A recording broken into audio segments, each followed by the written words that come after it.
Hey guys, what's going on? Welcome back to another edition of the Between Numbers podcast. It's been free agency for a while.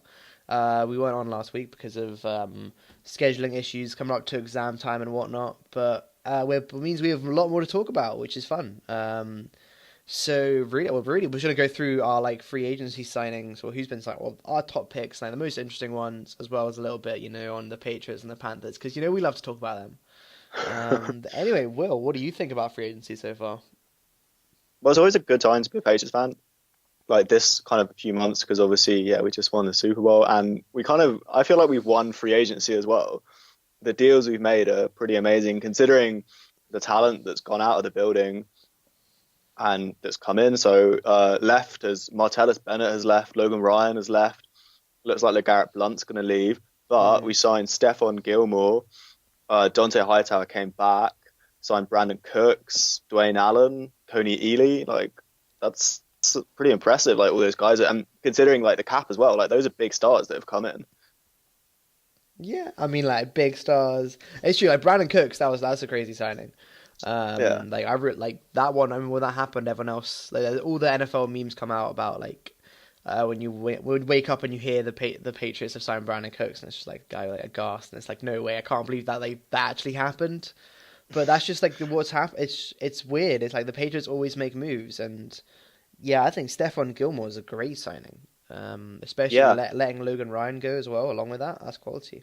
yeah. It looks like Malcolm Butler might be leaving as well. He's been because the Saints can apparently they can trade for him. So he's been down in New Orleans having workouts there. So Well, that okay. would I would actually kind of prefer it if Malcolm Butler stayed because I mean having Malcolm Butler, Stephon Gilmore, and then Devin McCourtney as well as a secondary. I mean that's pretty impressive.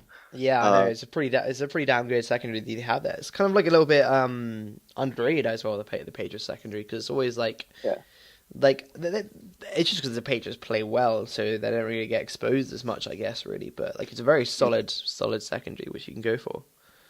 yeah. I was also so the Stephon Gilmore deal actually really caught me off guard because it was so weird to see the Patriots pay someone so much money as well.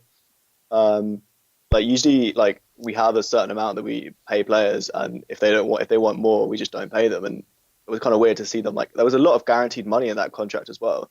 So Hmm.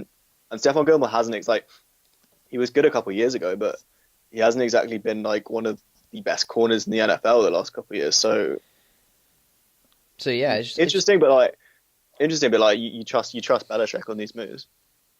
I know, yeah, yeah, it's very, it's kind of unlike Belichick to like actually get someone who's like everyone knows that he's a solid corner. Like it's kind of, I Yeah, think they always go for like the young guys who are just coming up who like haven't really broken out yet, but they're like you're gonna be a star and you can, what you're gonna be able to play the Patriot way and we can mold you into what what we want you to do. And it just seems to be that with the Stefan Gilmore one because he's solid. That's It's completely different to how the Patriots do the things. Like you can say like getting Rex Burkhead in from where was he, the Bengals. Bengals. Yeah, Yeah, so get like that's one of the ones where it's like I don't know the guy, but I'm assuming he's good because the Patriots signed him. I'm assuming that the yeah. Patriots can make him well, but like, it's weird just to have like Stephon Gilmore because very solid player and like well known. Yeah, it's kind of yeah, really weird move. It kind of reminds me a bit of the Darrell Revis a couple of years ago. Mm. But that was only a 1 year deal. I mean, Stephon Gilmore he signed like a 5 year deal with like a lot of commitment in terms of cap space. Uh-huh. So Yeah, I know but also exactly. like it's quite nice as well to have another pop at the Bills, seeing as we took Chris Hogan off them last year, and then he was a star, and then take their best corner as well now. It's quite nice. Yeah, it seems to be like just picking players off the Bills. Just like we know we're gonna beat you. Like they're not. The Bills aren't probably the best team in, are not even like the second best team in the division. I don't think. No, no way. And just like you guys just keep taking these players who are actually solid players who will do well for the Patriots. Yeah. I think also as a Bills fan, you must be so frustrated that Stephon Gilmore, I think he would have got paid anywhere else in the league. Like he's played at a high enough level to justify getting a big And with contract how in free important agency. having a solid secondary is right now, especially with how Yeah, passing heavy attacks are in the NFL, like he definitely could have been overpaid, but the Patriots just seem to make their deals where they're just like, well, we'll give you this, but then that's what I don't understand. Stephon Gilmore like just gets a lot of money. Yeah. I It mean, doesn't. do you think? Yeah, I mean, because usually it's a case of I mean, let's say for example, like a player, Martellus Bennett, who's just left. I'd say he's an example who played for the Patriots for a year, might didn't get as paid as much as he could have elsewhere, but now he's left to get the big contract, Mm. and you go to New England to go win a Super Bowl. You play there for 1 or 2 years, but Stephon Gilmore seems to have gone to get the money in New England and not. Well, He seemed to have got the probably money and then be like, well, I'm in 5 years, Tom Brady won't be playing, but. yeah. I think he's maybe like, well, I can be here for when Garoppolo, if he takes over and they go and win that. But Yeah. So we also I'm moving on to your Carolina Panthers. One of the deals was actually made between the Panthers and the Patriots, where we sent you a second round pick and you gave us Coney Ely. Thanks for that. I mean, He's a good player. Yeah, well, he was going to be, if we won in Super Bowl, he would have been our MVP. But he isn't. He wasn't really a standout player this season. I know we didn't play very well at all, but I mean, he's never got more than 5 sacks in a season. So Yeah, but he yeah, kind of strikes me as that kind of guy who he's had some moments, and I could just see him going over to New England now and having like a season where he gets like 10 sacks or something, and plays out of his mind, and then goes somewhere else. That's true. It could be. It also could be with the Panthers how our defense is very solid and we have and like it's good on the pass rush. It could be they didn't get many like shared sacks or anything. But yeah, I mean, just over the season, like the last from his rookie season to back in 2014 through 2016, like he didn't he played 15 games and 16 games in 2 of them. Never got more than 5 sacks in a season though. And he's got 6 forced fumbles in his career out of 47 games. So yeah, I'm not really too bothered about that one, especially seeing as who we picked up in free agency. Picking up Julius Peppers, re-signing him back for the Carolina Panthers. Obviously, Peppers was at like the Panthers for his first was 8 years of his career, before chasing a Super Bowl ring in Green Bay. But I mean, like maybe he's coming back to try and pick up a Super Bowl ring. But I think he said that when he came back, he was like, "This is not like a farewell season. This is going to be a season. Yeah. It could end. It probably will end up being his last. But he says it's not going to be one of those seasons where they come back and then they retire. So it sounded like he was really, really up for playing. Really wanted to like push forward and hopefully like I will at least regain the NFC South title back. Yeah, I think with that you can have kind of like a Charles Woodson scenario where it probably will be his final team, but he's still going to play at a high level and he's still going to come and contribute for a couple of years. Yeah, and both of them coming back from winning winning a Super Bowl with the Packers there. Interesting. Yeah, but we also signed a few players. You got the Matt Khalil, who was I think was like a top 5 pick in like 2-3. I think in 2013. I could be wrong, but I was in his 5th season now, so yeah, maybe 2012. But yeah, so he's in his 5th season, so he's getting on. So he really should be kind of reaching the peak of where he would be at as a in the next few years as a tackle. And we definitely needed a lot of help on our offensive line. He didn't seem that solid in Minnesota, but obviously Matt Khalil's got his brother, our Pro Bowl center, Ryan Khalil, there. So hopefully there'll be some sort of like really good chemistry and blocking there, and like I don't know, whoever's in the backfield for us will just run through. But I like that because there's definitely an area that we were weak in, and we really start to tackle Mike Rimmers after his 4 seasons. We need a replacement. Nice one. We also signed Captain Mullen back from the Minnesota Vikings as well. He was with the Panthers 2 seasons ago, and then with the Vikings. But I like him coming back. I mean, he was like one of the players I knew in the secondary, like one of the cornerbacks that I actually knew. This is before Josh Norman's breakout season last one, or 2 seasons ago now. Wow. So I like it. It's some good moves in free agency. We also picked up some couple of wide receivers and a safety, and I think it's all right. I like it. Yeah, I mean, you seem to have done quite well as well. You're kind of good to see that. Like very often you kind of see teams in the NFL, they kind of just sign like the big name signings out there, but I think it's a sign of a good franchise, like the Panthers and the Patriots, that they kind of sign players in the right places. You were really in need of some offensive linemen, and you got out there and you signed your offensive linemen because I mean you guys were quite a shambles in protecting Cam last I mean, season. there's a lot of like question marks over Matt Khalil, but hopefully we'll see it come through. I mean, I think a lot of those are over a kind of more fitness related, that he can't really stay healthy, but I think he's still got the ability. That's true. Well, anyway, we can move on to other teams. I mean, like there are other teams in the NFL, I guess. And how does Jay Cutler not have a job right now? I mean, yeah, I mean, come on, I mean, considering and considering also like the standard of some of these quarterbacks that are out there, and the amount they're getting paid. I mean, I think Jay Cutler, I mean, he at least deserves to compete for a job. I mean, he took the Bears to an NFC Championship game. Yeah, I think maybe the Browns are just gonna be like, we'll get him, but we'll try to get rid of Brock Osweiler. And if even if Brock Osweiler's out, maybe they'll bring them both in and be like, both of you guys, you know, fight it out for that starting job for the Cleveland Browns. It'd be like the least passionate quarterback battle ever for a starting job. Brock Osweiler as well. He'll just be like, he'll probably sleep in one day and then show well. But no, I heard apparently Jay Cutler might he's been linked a bit with the Jets. I reckon that'd be quite fun having him in the AFC East for a season. I reckon he'd work kind of well with the Jets. It'd be quite jokes. Yeah, he's the same kind of like throwing, like gunslinger kind of thing, like a little bit like Ryan Fitzpatrick as well. So if it's the same kind of like offense they're going to be running, I think it's quite similar. Yeah. And obviously Jay Cutler's got that dirty deep ball. His deep ball is so good. But the Jets gonna have to make some plays. Obviously, the Jets losing their star wide receiver, star wide receiver in Brandon Marshall, who signed with the New York Giants. That was a pretty crazy deal. Like moving across from I know this is like maybe this seems weird in the UK where it's also like all the footballs like there's rivalries, and you don't really go from like one team to the other team in the city. Like, because there would usually be like major rivals, but for the Jets and the Giants, like that, there is one there, but it's not really a thing.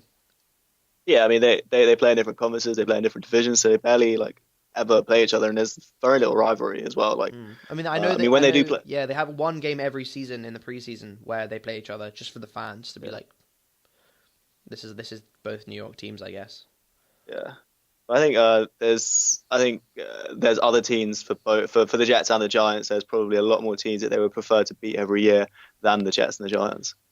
Yeah, it's true. It's true. But yeah, that Brandon Marshall deal. What I'm gonna find quite like having Brandon Marshall and Odell Beckham Jr. on the same team. I mean, that's like prima donna hell. Yeah, it's going to be interesting to see how all over I think Brandon Marshall's really going to have to step up because I don't see Odell Beckham being like, well, you're older than me, you act like it, huh? Yeah. Yeah, it's going to be... And then we're kind of having like Eli Manning to be the mediator. I think he's just going to struggle with that. Yeah, just to be like, guys, come on. Like, I'll throw the ball up to you, but let we in. Yeah. Anyway, should we move on? Let's go. There's a lot of deals actually to talk about. Calais Campbell, the defensive end for the Arizona Cardinals, has gone to sign with the Jacksonville Jaguars on a 4-year deal worth upwards of $60 million.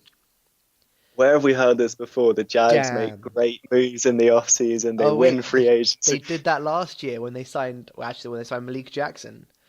Yeah. That's actually a pretty stacked defensive line now I think about it. We have Malik Jackson, some Derek Marks, Dante Fowler, and Calais Campbell. That's pretty stacked. I mean, secondary as well. I mean, you got Jalen Ramsey in the secondary as well, the rookie. You have the other rookie that they picked up in the this year and last year in the draft. They got him in the second round as well. I can't remember who it is. He went to UCLA. He was one of the best players in the draft, but he dropped quite far. He dropped far. Okay. Miles Jack, that's the one. Oh yeah, of course, yeah, Miles Jack as well. So that's quite a stacked defense. They just maybe sort out. Also last year, I don't think defense was the problem for them. Their defense, I think it went from like the 26th to the 13th highest ranked defense last season. So they made strides on defense. It's just they made such significant backwards steps on offense. Yeah, that's because everyone thought that the offense pretty much sorted kind of there with the Jags because you had Blake Bortles a bat who's meant to like burst out and be his like coming out year as there's like a player in the game, and like maybe we could put him in the top 10 quarterbacks or something. But he seems to have regressed a little bit, which wasn't good. Definitely. And like expect like which obviously the hopes of the Jacksonville Jaguars have as well. Speaking of the Jags, they signed AJ Bouye from the Texans as well. I think that was a really solid deal. Yeah, I mean that kind of really is the icing on the cake for their defense. I think. I mean, you pair up AJ Bouye with Jalen Ramsey as well. I mean, and then all those defensive line players that we were talking about, plus Miles Jack at linebacker. I mean, yeah, Paul Pusley as well. Like you got a very solid defense there. Yeah, I mean, they could legitimately kind of be like the Texans now and maybe just ride a kind of playoff standard defense to the playoffs. Yeah, maybe. just in that division as well. Yeah, it literally could be the division of pretty rubbish quarterbacks, and then like two teams having pretty standard, talk about their huge defenses, and the other teams having like Marcus Mariota and Andrew Luck, and then but terrible defenses. Like it would be really weird. Yeah, it's a weird division. But just a quick comment, tracking back slightly on Calais Campbell, the fact that he left from the Cardinals. I officially think that the Cardinals Super Bowl window is now shut. I think they have a below average playoff roster now. Yeah, I think after last season and with him going, obviously defensive their secondary is very solid, but there's loads of questions over their quarterback, which I think is the main issue here. If the quarterback was okay, you'd be like, well, that's a bit of a loss on a very strong defense, but not that bad. But I'm not sure. I don't. Yeah, for the Cardinals, they really want to be competitive in that division. Then because I really think with the Cardinals, if they regress and like if the Seahawks, I mean they're I don't know what they're doing really. They're kind of up and down, but they always end up solid. Like I think maybe it does give like an opening for one of the other two teams in the division to like maybe start chipping away at the gap in between the teams, because I mean hopefully Jared Goff comes out here, but I think the Rams, especially with the signings the Rams have made, and getting Andrew Whitworth, probably one of the best left tackles that's a great deal. Yeah, one of the best left tackles in the game. So yeah, I mean that's an all-pro tackle right there. And when you have a young quarterback who's seriously struggling, you get him great protection. Plus, it probably gets Todd Gurley up and running again. That you can get a tackle out there. You can actually get some running lanes. I mean, there was no space for Todd Gurley at all last season to run. Yeah, and here on the Rams as well, they signed Robert Woods from the Bills, which is pretty they need that, which is a very good deal I think, because Woods has been maybe pretty without Sammy Watkins there, very solid, very stepping up into the shoes of maybe Chris Hogan, just filling the boots there. I think Robert Woods is a very good signing for the LA Rams right now. Yeah, that was a really good move by them. They definitely needed to make some kind of a statement this offseason, considering how bad they were last year. Mm-hmm. And I think they made all the right moves. But signing I think the releasing of Kenny Britt to Cleveland was a bit of a loss, because he was their one reliable receiver. But that's Cleveland's gain. I mean, the winners of the offseason by signing Kenny Britt. Yeah, I think so. I think it's a really solid signing. But then they did lose Terrell Pryor, so that's not a good sign. That was not good at all. I don't know what was going on there.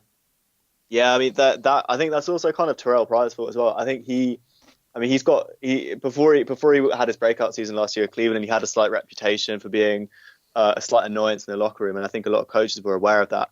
And I think he valued himself quite highly, and the Browns weren't willing to pay him that. And then he went out to free agency, and the deal he got with the Redskins, I think he's getting it's like $6 million a year on $6 million for a 1-year contract. Wow. And that was kind of roughly what the Browns are willing to pay him. So yeah, I mean the Browns valued him correctly. He just wasn't willing to sign for them. But I think they won't be too bothered that he's left. If he's got that kind of reputation for it. Like the first thing he said when he signed for the Redskins, he took a massive shot at the Browns, saying oh well, the Redskins think they've got drama by playing with 6 quarterbacks in one season of the worst run franchise in football. So Yeah. Um, Yeah. Okay. Wow. I didn't realize he said that. yeah. So kind of some bad blood there, but I mean, but then the Browns, I mean, despite that, they made one of the weirdest moves of the offseason. The first time ever it's kind of happened. It's really common in the NBA apparently, where like when you've got like dead cap space and you know you haven't got, you're not as good as a franchise who are able to attract players. Like I don't think like I think the Browns tried to sign quite a few guys, but they just didn't want to go because it was the Browns. Uh-huh. So they just traded away their cap space for a draft pick and took on Brock Osweiler's contract, Yeah. I which mean, is from the really weird. Houston And they don't Texans. even want Brock Osweiler. Yeah. This is what I thought the weirdest thing. They didn't trade from. It was a good trade for them because obviously they got the draft pick, but they're not even bothered about Brock Osweiler. Like even when the Browns announced it, they said a deal's been done with the Houston Texans, and we now have a second. We now have their first round or like second round draft pick in this year, and that was just for. And then they didn't even mention that they brought in Brock Osweiler as well with the deal. Like that was they weren't even saying that we brought him across, and like there wasn't even like a welcome to the dog pound or anything. Yeah, I mean, and I think, I mean, if it looks like that no one really wants to take like sign him or trade for him at the moment, which is kind of probably annoying for the Browns. But I think he'll probably stick around maybe until at least till training camp just to have a an extra quarterback in there. But Yeah, I think I so. don't think I think yeah, they're definitely looking for it to be for him to someone pick to get a trade from him. But everyone's like, I don't want to pick up that contract, and I don't want to and then they don't want him. Like they might want him, they might want Brock Osweiler, but they're nowhere near willing to pay it. So I think what's probably going to happen is if no one trades for him, then he'll get released and someone will sign him up on the cheap probably. yeah. Also, just to say after that, doing that deal, Browns now have two first round picks this year, two second round picks, and then next season they have I think two second rounders, and then they're obviously their first rounder as well. So they've got a hell of a lot of draft picks and also a hell of a lot of leverage if they want to do literally like any deal, any trade that's going to go down now. The Browns have got the most leverage because they have so many draft picks that they could throw anywhere that and I'm not surprised. I wouldn't be surprised if they make a run at trying to sign Jimmy Garoppolo now. Yeah, you think so? That could happen. Yeah, I mean, like it is definitely a potential, a possibility, and one which I think fans in Cleveland like. I think they like the possibility of having him there. I think they're thinking with him and Hugh Jackman is that they'll like mesh together really well, and he'll be able to bring the best yeah, out of him. Really. yeah. And I mean, you got a guy who spent the first couple of years of his career shadowing Tom Brady, being coached by Bill Belichick, and then he had 4 games Mm. to prove himself, and he played amazingly. I saw quite a funny thing a couple of days ago. I was listening to Pro Football Talk, um, and one of the guys was saying that it's kind of ironic that out of Deflategate and through the Tom Brady suspensions, the Patriots have actually could potentially gain more draft picks because they had to play Jimmy Garoppolo, Mm. and he played really well, and now they could potentially get two first round picks or a first or a second round pick for him now. So yeah, it's actually the best thing to happen in terms of their leverage in trades now. It's working out really well for the Patriots. I also think for the just looking on the Browns, they've been making other moves in free agency. Obviously, Kenny Britt. They signed J.C. Treader from Green Bay, the center, so who's not pretty solid, and also from the Bengals, Kevin Zeitler, the guard, the offensive guard, and that's just a really good signing. He's getting paid a lot. In his 5-year deal, which gets 60 million. But like him, like with the Bengals, just think about that. The Bengals losing their guard and their offensive and their left tackle, Andrew Whitworth. Do you think about how important it is to have a healthy quarterback? And never when Andy Dalton goes down, it's never good for the Bengals. It's just I like think Bengals aren't making strides in off season for me. I don't think. yeah, I think the Bengals, along with the Cardinals, I think their Super Bowl window is shut as well now. I think from 2 seasons ago, the Bengals having one of the most like talent stuffed rosters in the league, they've slowly been picked apart and the way they kind of played last year. I think that either this is Marvin Lewis's last year and he resigns and they bring in a new coach and they start again. I mean, the good thing is they still have Andy Dalton in place. They have the most important piece in place. And they got AJ Green, so yeah. and So Tyler Eifert. they have You got a very good passing offense, and you got young backs as well with So you have a lot of potential. yeah, but I think a lot of key talent is left, and I mean, if guys like Andrew Whitworth and Kevin Zeitler are leaving, I mean, it takes a while to build up such kind of like consistency on an offensive line, and losing just like one key piece of it can make the whole thing come crashing down. Mm. I think this is a bit of an issue for the Bengals who was it for the first time last season they didn't make the playoffs. So yeah, they really need to have like a bounce back year, and losing your offensive line isn't really going to help that. Yeah, I mean, could we see? I mean, I always think of Marvin Lewis as kind of like the Arsene Wenger of the NFL. Could we see Arsene Wenger and Marvin Lewis both leave I at the same time? I really don't know if I like that analogy. Like, sure he all he does is just get to the playoffs, but like I feel like it's a lot of reasons for the Martin Lewis, like his players get like suspended and injured and stuff. Like, it's not really like I don't The think it's Arsenal players him. get injured as well. Yeah, They've had so many but the injuries. thing has done it like over so many years, and like I know that Lewis had already had like what was it? This would be his sixth season coming up or something. Yeah, I know that that's getting on there, but I don't know. Like if the next for sure in the next couple of years, but right now I don't think he's there yet. But I think I think for sure the to Wenger, but I think the Bengals might be thinking of getting rid of him if this after this season, because it's the NFL so cutthroat that way. It's basically like, well, you yeah. haven't last season, no, this season, no. We have a Pro Bowl. I mean, they have like a playoff team. Mhm. Their team is pretty solid. So if he doesn't do well if they don't go back to the playoffs, maybe we'll see that then. I think maybe we might. Yeah. I think the only thing that would stop the Bengals from doing this is they're a bit like the Packers. They don't really make knee-jerk decisions. They like Mm. to see how things play out a bit.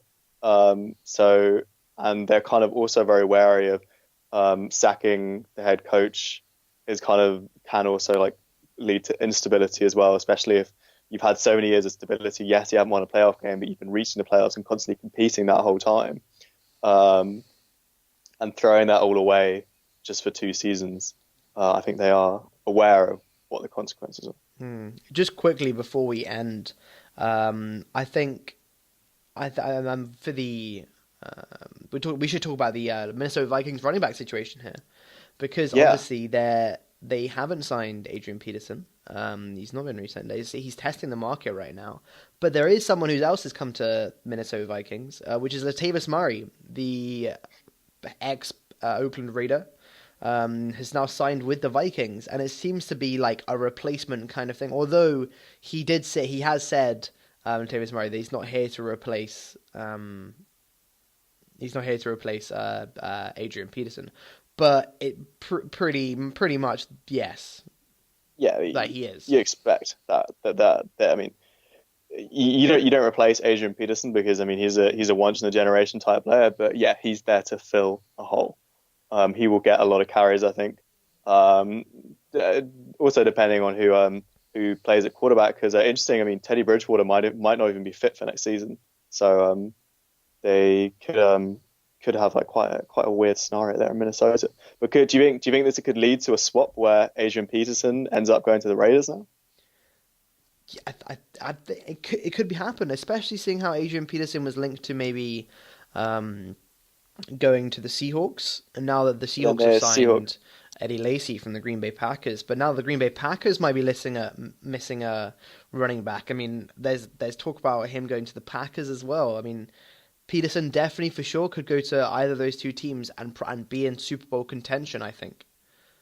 Mm. I Yeah, think they have more of a promise than the Vikings do. I think he's definitely going to go to a team that has that will be challenging for the playoffs next year, because I think he knows that he's not going to get paid a big contract. So, and he's made a lot of money already. I think he's chasing a ring. Yeah, And I'm I pretty think sure he is. Yeah. that's why I was kind of I did feel like one moment did kind of buy into the hype that he would maybe go to New England.